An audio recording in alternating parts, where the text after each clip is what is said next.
Já vás zdravím u sledování tohohle videa. V předešlém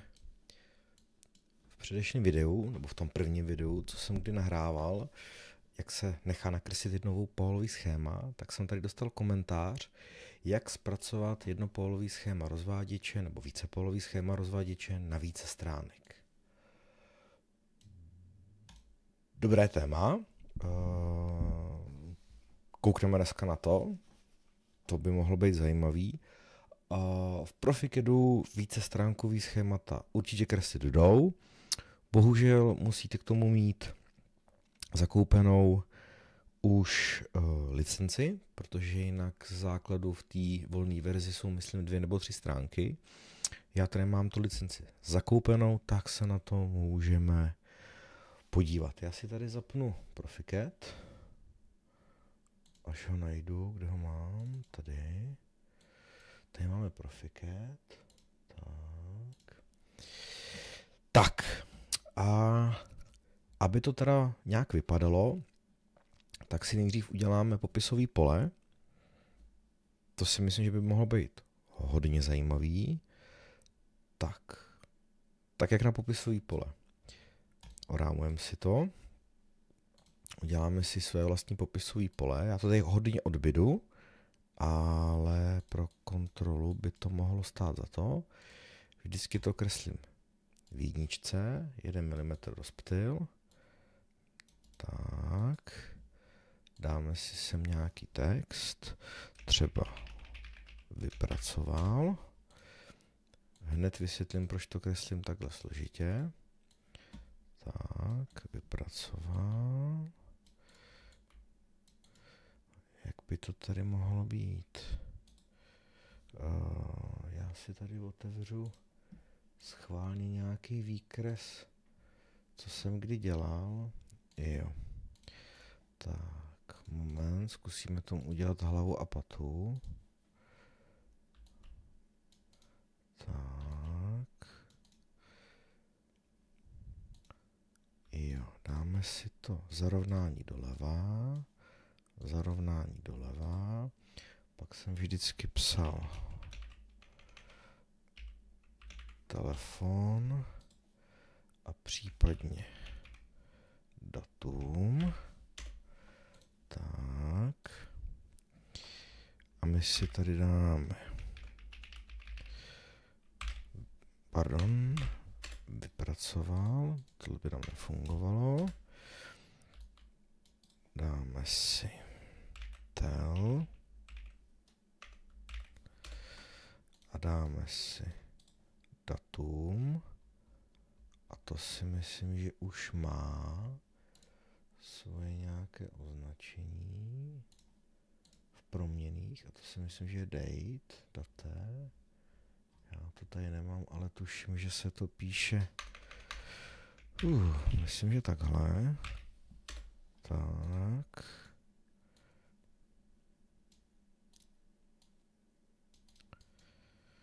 Takhle si to snížíme dolů.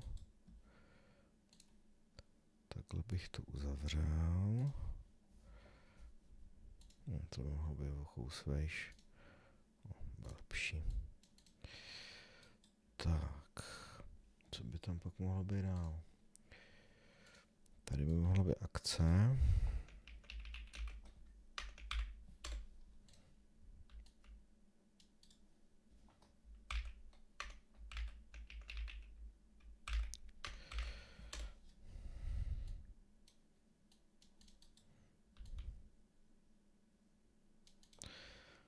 Tak, pak bychom tam mohli dát investora.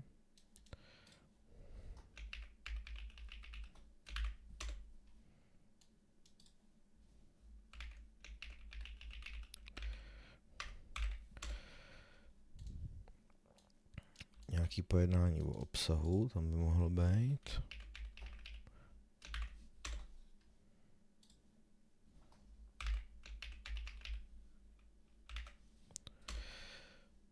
Tak.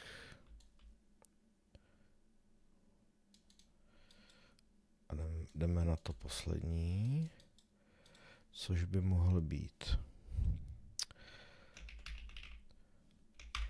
celkový počet listů. Necháme to takhle.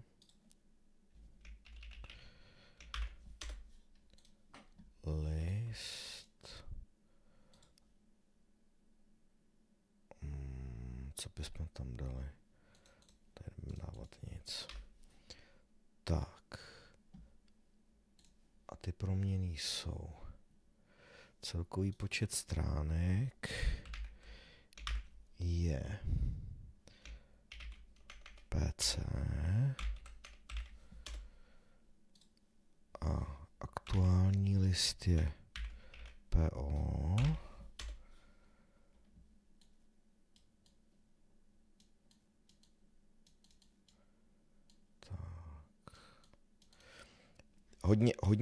Hodně nahrubo, ale to pro ty naše účely stačí. Tohle si okopírujeme. Dáme si otevřít popisové pole. A4 na výšku, to tady právě máme, tak si to nazveme pokus. Pokus 01, otevřem. Tak. Dáme si rozptyl 0,5.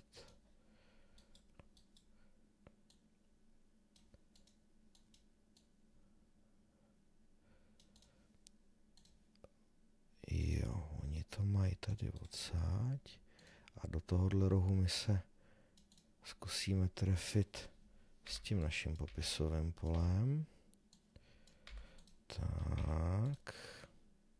Ten si samozřejmě pak můžeme vyvonit, jak potřebujeme, ale my si ho dáme. Nepříjemné. My si ho dáme takhle. Tady bych dal tloušťku třeba 0,5, ať to vypadá. Může být, tady dáme. Dejme tomu. Uložit, zavřít. Tohle už nepotřebujeme. A dáme nastavení stránky, popisové pole, změnit pokus 01, chceme ho dole a jsme tam. A vidíme, že listů máme 1, list je to 1. Když přidáme 3 stránky, dojdeme na první, nastavení, dáme si popisové, dáme si kopírovat, kde to bylo, já už si to taky nepamatuju, zkusíme, jestli se nám to, ne, to nevadí, popisové pole, tak, listy máme 3, tohle je list 2, tak, listy máme 3, tohle je list 3, to nám pak strašně pomůže. Tak, když si dáme F12 a dáme si proměnné, myslím,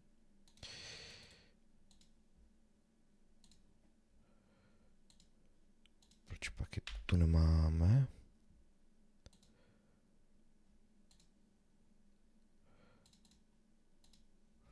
Ukáž. Jo, už je tam máme. Tak si tady můžeme dopsat akce.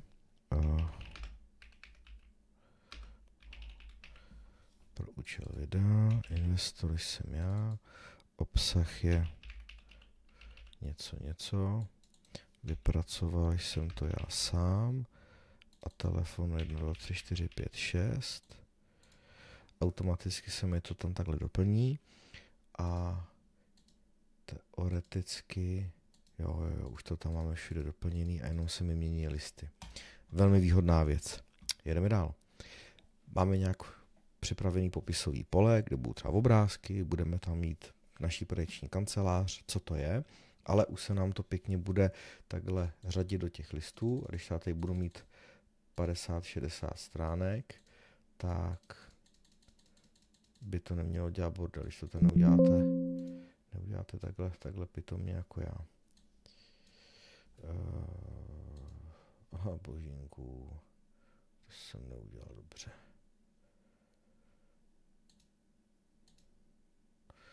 To si dáme všechno zpátky, protože se v tom nevyznáme.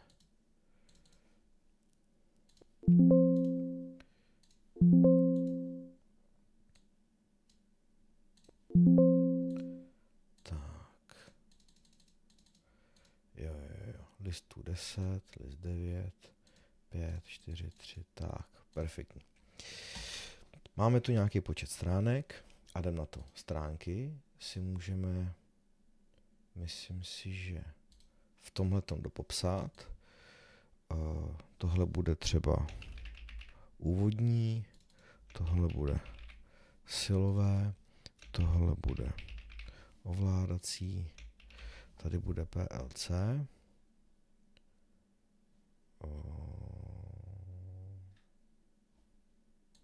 Uložil jsem mi to? Jo, ale tady musíme dát úvodní, silové, ovládací, PLC. Tak a to pro nás bude jednodušší. Tak, úvodní dělat nebudem a hodíme si nahned ty PLCčka. Tak, kreslíme v 2 mm a zkusíme si nakreslit nějaký hrozně jednoduchý schéma. Takže si sem dáme jistič. Dáme si sem kontakt stykače. Ten si teda budu muset najít. Odpojovač. Tak, jistič. Kontakt vypínací. Stykač trojpólový. Tak. A dáme si tu třeba 3 stykače. Takhle by se mi tu mohl mít. Jasně. A budu tady mít nějaký svorky. Tak. Uděláme ještě jednu věc. F12. Značky. Přidělit první hodnotu od 1 chceme. Tak, tohle se bude jmenovat 1. Může být. Srovnáme si ji se stykačem. Tohle bude 2, tahle bude 3. Perfektní. Perfektní. Perfektní. Tak, tady si uděláme nějaké vedení. Se mi to nepovedlo.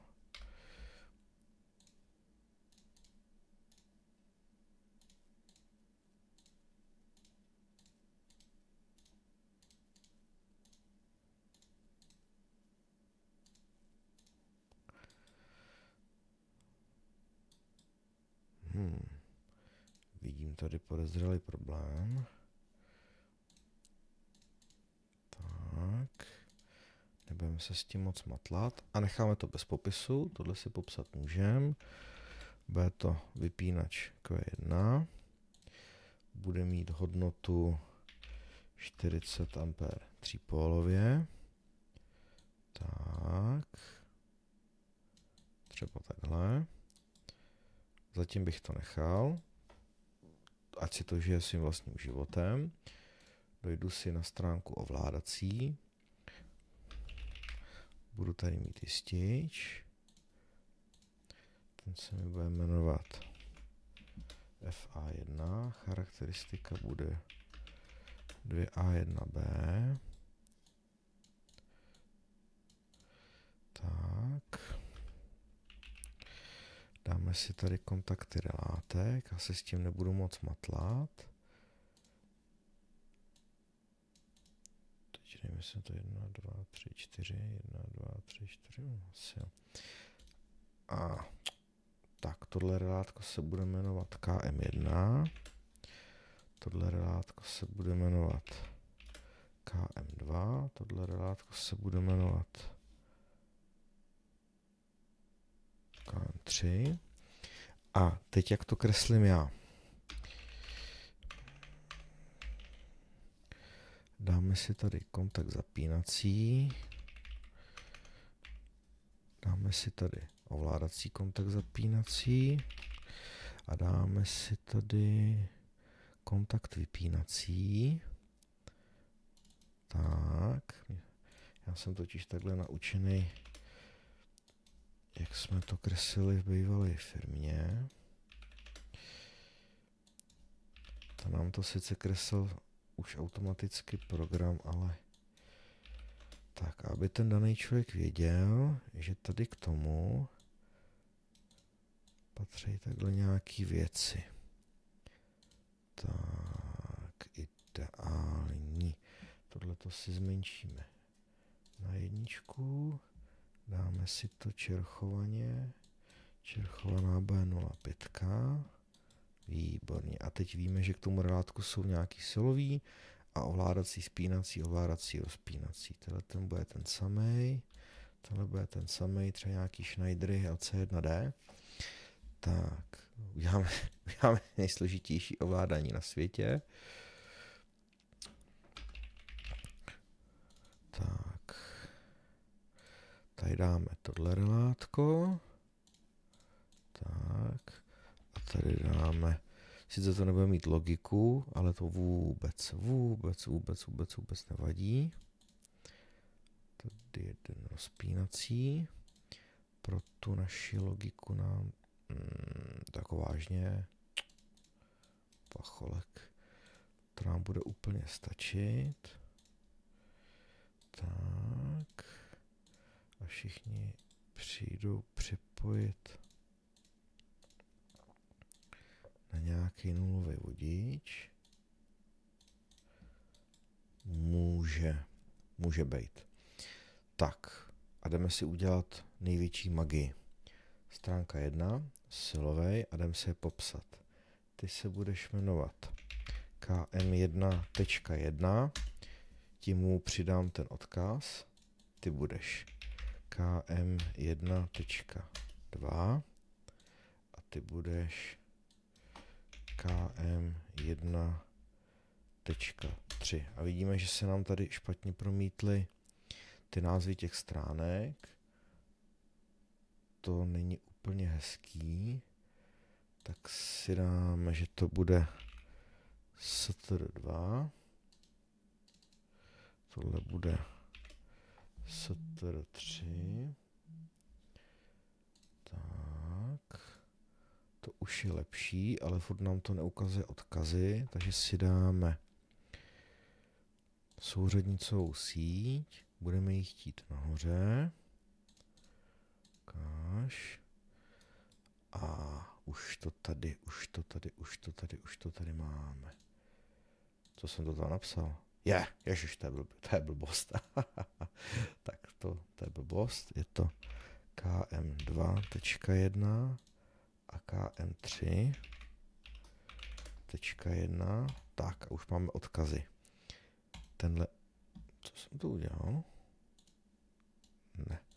Tak, tenhle najdu tady. Tenhle najdu tady. Super.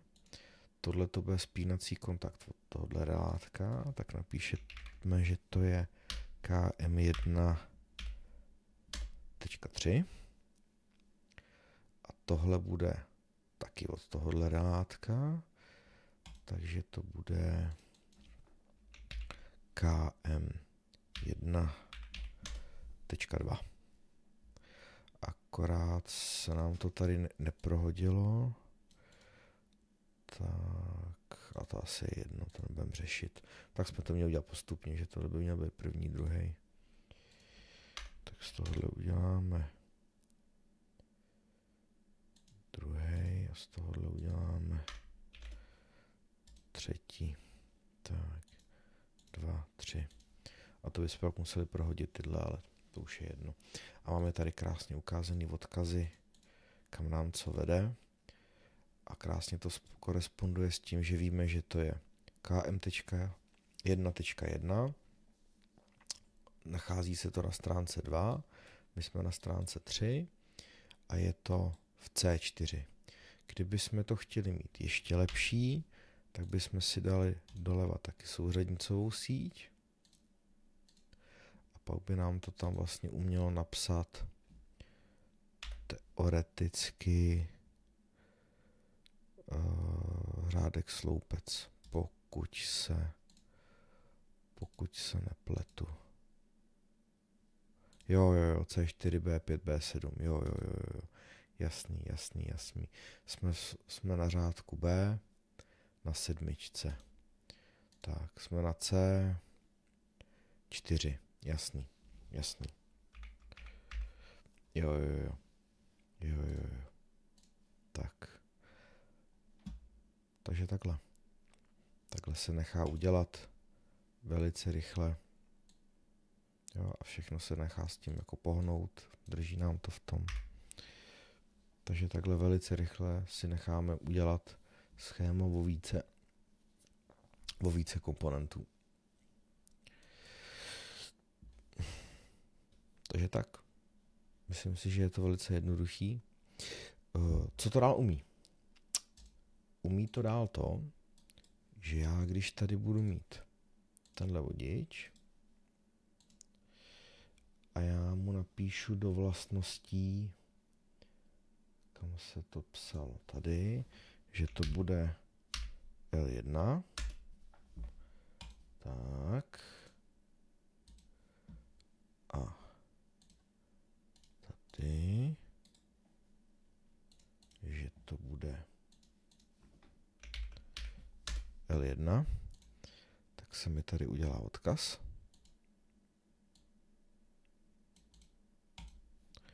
Já vidím, kam ten drát vede. To je úplně bezvadný. Můžeme to udělat tady. Bude se to jmenovat N. A tady budu mít vodič s názvem N. Tak, tady je vidět, že nám to jde od nikať do nikať. Což samozřejmě není pravda. A tohle to se nám stane protože já ten vodič nemám zakončený. Takže já bych si tu měl správně dát svorku. Třeba 16. Tak.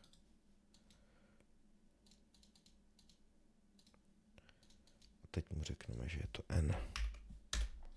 Tak a už to funguje. Jo. Přesně tak. A kdybych tu měl další vodič, tak, a vede mi na další stránku, třeba Str 4 a povede mi to sem. Takhle.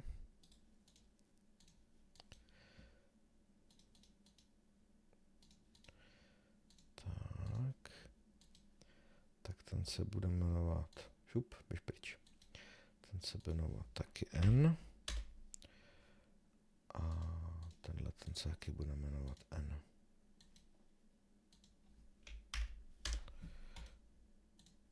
Tak.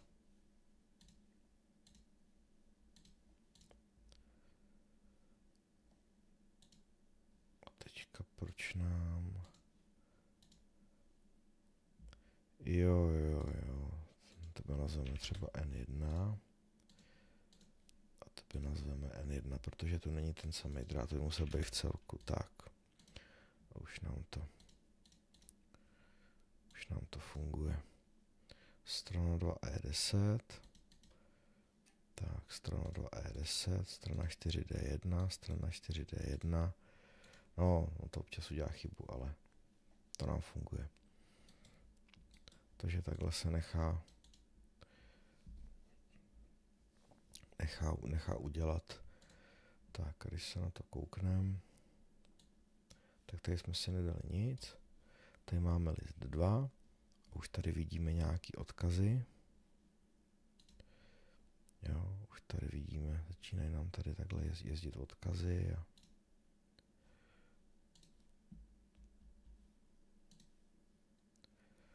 Takže takhle se nechá. Když se třeba dělají schémata k mašinám, k motorům, k nějaký automatizaci, tak takhle se nechají nabušit schémata. Tohle je jedna možnost. Jo, tady vidíme, že se nám to nepovedlo, že kdybychom chtěli takhle mít rámeček, že si to popisují, podle musíme zmenšit. Tak to by se pak předělalo. To je to nejmenší. Ale takhle se nechá v tom Proficedu relativně hezky nakreslit. A výhoda tohohle programu je, že když já pak to vemu a hejbu s tím, takže se mi to automaticky přepisuje, automaticky ukládá, drží mi to hezky u té součástky. Může být. Já jsem v tom pak kreslil trošku jinak.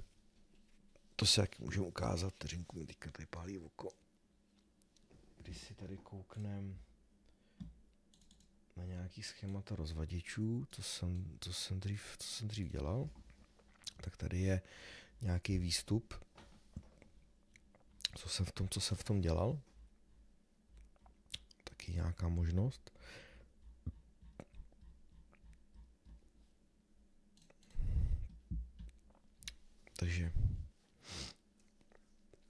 Takže takhle. Pro dnešek bych to asi ukončil. Myslím si, že takhle jsem ukázal principiálně, jak by to mohlo vypadat k nějaké automatizaci. Kdybychom chtěli dělat třeba jednopólový schéma rodinného baráčku na více stránek nebo k nějakému velkému jednopólovému schématu, tak bych to kreslil jinak. To bych takhle nedělal. To bychom si mohli ukázat, kdyby byl zájem v jiném videu, jak lze něco takového nakreslit. A pro automatizaci můžeme takhle. Samozřejmě ta úprava je katastrofální, takhle by to rozhodně vypadat nemělo. To je tam nabastlený jen tak, aby to mělo nějaký efekt. Samozřejmě, že se to nechá udělat jinak, ale jenom zhruba pro ten vhled, takhle by to nějak mohlo vypadat. Takže já vám děkuji za pozornost. Kdybyste cokoliv chtěli ukázat, ten Proficad asi koukám, lidi docela zajímá, protože je zadarmo, tak kdybyste k tomu cokoliv chtěli, tak stačí napsat pod komentář a vám ukážu, kdybych věděl, jak to zkreslit, jak by to mohlo vypadat. V tom Proficadu jsem pár schémat zkreslil, takže kdyby byl zájem, tak můžu ukázat nějaké rady, tipy, jak by to mohlo asi vypadat, nějaký názor, nápad. V té automatizaci se teda nekreslí A4 na šířku, ale většinou A4 na výšku. Ale je to samozřejmě schéma od schéma. Takže já děkuji za pozornost. Tohle bylo takový kratší video. Mějte se hezky a nashledanou.